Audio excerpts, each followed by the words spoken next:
Բարև ձեզ, ես Անժել Դանիելյանն եմ և մոտավոր մի քանի շաբաթ ես կարդում եմ Վիլյամ Սարոյանի առաջի հատորը պատմությունները։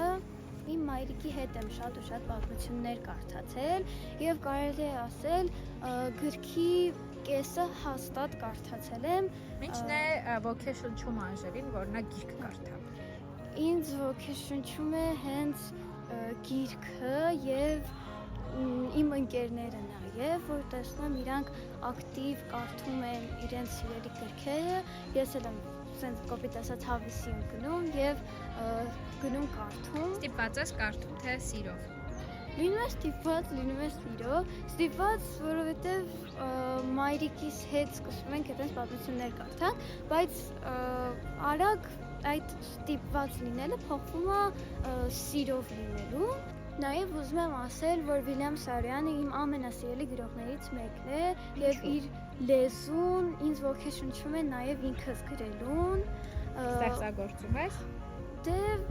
հա, մի փոքրիկ, բայց ոչ մեկին այդքան ցույց չեմ տալիս։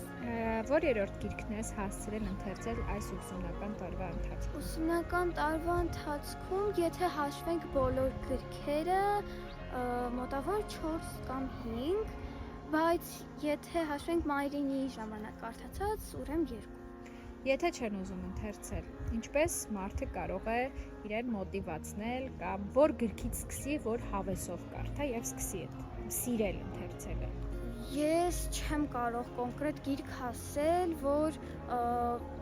գիրք կարդալ չսիրող մարդը կարդա։ Նախ առաջինը ես պետք է իմանամ ինքը ինչ սյուժե, ժանր, տենց բաներ է սիրում։ Ինքը կարող է ոչինչ չի սիրում, ինչ խորհուրդ կտա Անժելը։ Ես խորհուրդ կտայի նրա ժողովրդի գրքերից, ոնց որ ժողովրդական գրողների գրքերից, հատորներից։ Օրինակ, ես, որ ճիշտն ասեմ, այդքան շատ գրքասեր մարդ չեմ, սակայն Վիլյամ Սարոյանը իմ ամենասիրելի գրքերից մեկն է։ Հա, Վիլյամ Սարոյանի այս հատորը ինձ շատ է դուր գալիս և իմ ամենասիրելի գրքերից մեկն է, ինչպես նաև Վիլյամ Սարոյանը իմ ամենասիրելի գրողներից մեկը։